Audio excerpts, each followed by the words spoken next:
Okay, I think this will work this time. Hello, everyone. Good morning, good evening, or good afternoon, depending on when or not you will be able to watch this. Um, Unfortunately, I've been working at a school. I was going to show this lesson to some of my students.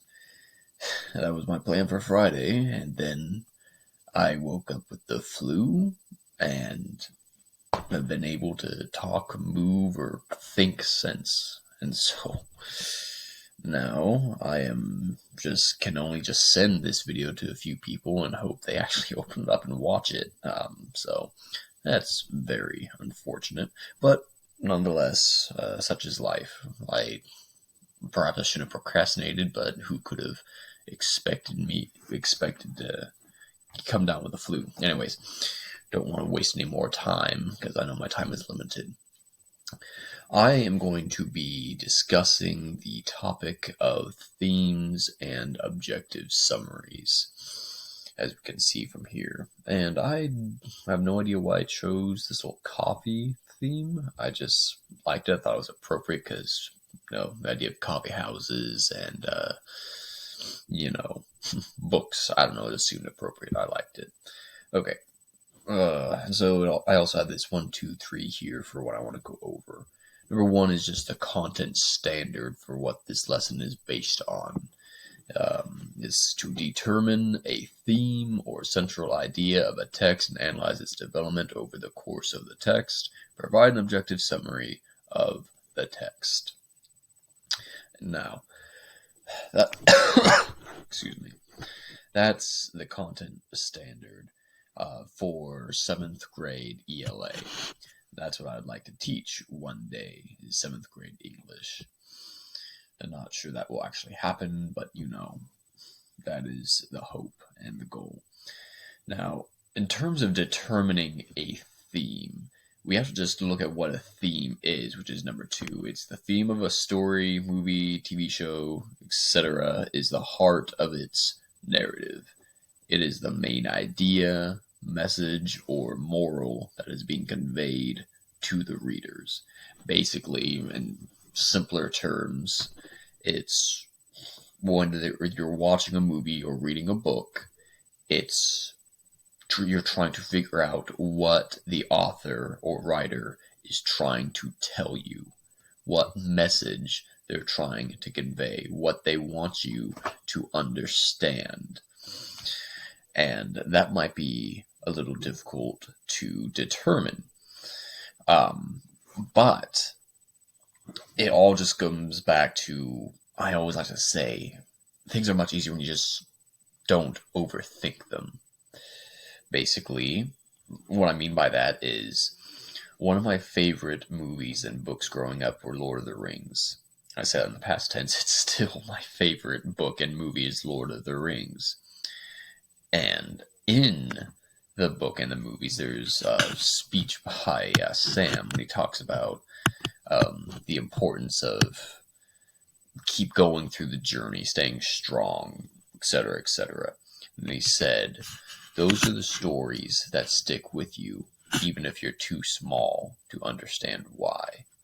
And I believe that's works with themes as well. You can, maybe not even understanding what a theme is or what any of it is, you didn't even understand the concept of it, but still, there's a possibility of you understanding the message, the moral of the story, even if you didn't understand why you did, you just remembered.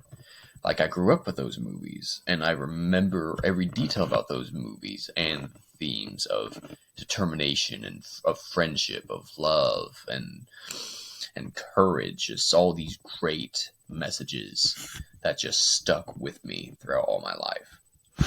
So, and they're just determined through the progression of the story.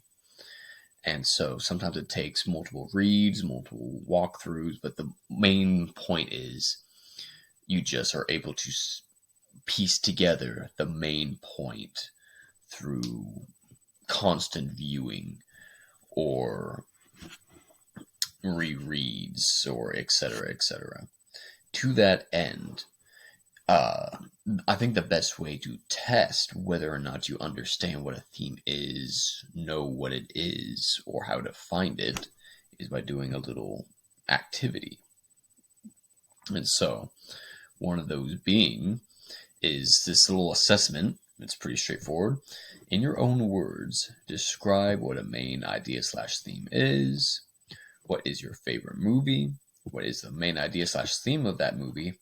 What is your favorite book? What is the main idea slash theme of that book? What is your favorite television show? What is the main idea of that show? Write a brief response for each question. Use complete sentences. So, kind of an informal assessment, I realize. But this will do a few things. This will show me what exactly you know about themes and the importance of them and how to figure them out. And it's also just a fun way for you to test yourself. Like, you might know more than you think. I mean, the idea of a theme might not be a concept you've really thought long and hard about. Because a lot of times when we are reading or watching something, it's just absorbing content. We don't think, we just watch, we just absorb. With the topic of themes, we are required to think critically and start asking the question, why? Why am I reading this? What is the point? What is the message that the writer is trying to tell me? What is the purpose of this? And so this is a good little exercise to start getting our minds ready for such an activity. So you can pause the video while you write this. Again, please use complete sentences and restart the video when you're done. Or continue the video when you're done, not restart. Excuse me again. Okay. So now that that is done, to continue, we're going back real quick to talk about objective summaries. Now, objective summaries are, well, as it's written right there, as you can see, an objective summary only states the facts. It is completely free from opinions or personal judgments. It is strictly informative. And that can be a good thing and a bad thing. Or it could simultaneously be easy and difficult. What makes it easy is that it's always stating the facts.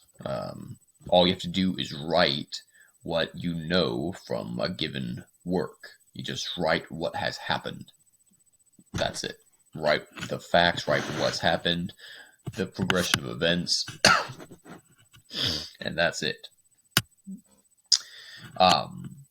However, what can also make it difficult is keeping it strictly informative, free from opinions or personal judgments.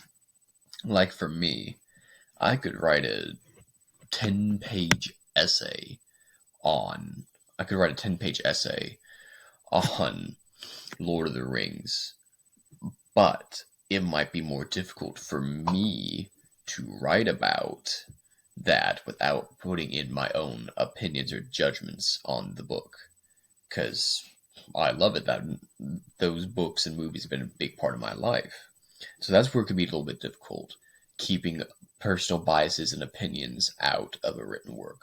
Just simply saying the facts, just almost like the news, or rather, what all news should be, only stating the facts.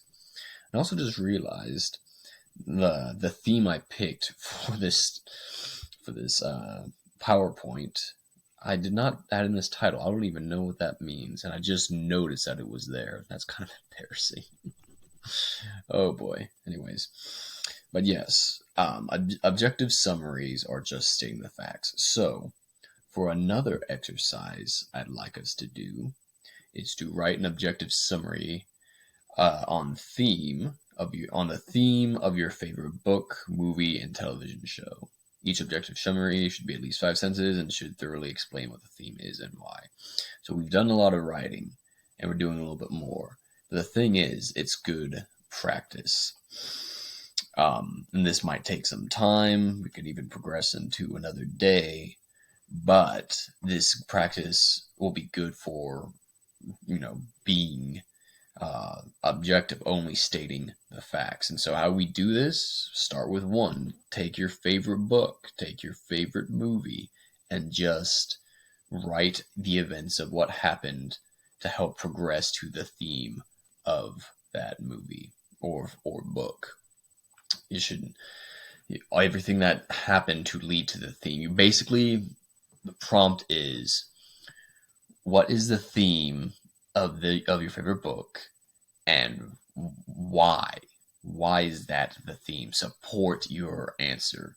So, like in this class, we'll be reading Where the Red Fern Grows, and one of the themes would no doubt be determination. And so, in that case, you'd write that theme of Where the Red Fern Grows is determination, and then you would answer why. You would point out specific points and storylines throughout the story that support that theme. And it could be simple or it could be a little more complex. But again, objective summaries, it's simple because you're only stating the facts, but it can be difficult because you're only stating the facts. You can't be opinionated. But even still, it should be pretty straightforward. So I believe I'm running out of time. So I hope this was beneficial. And if you are confused still, there's a little YouTube video on themes that you can watch and determining a theme so that it can help you figure that out. It's kind of cringy and annoying, but it does explain it fairly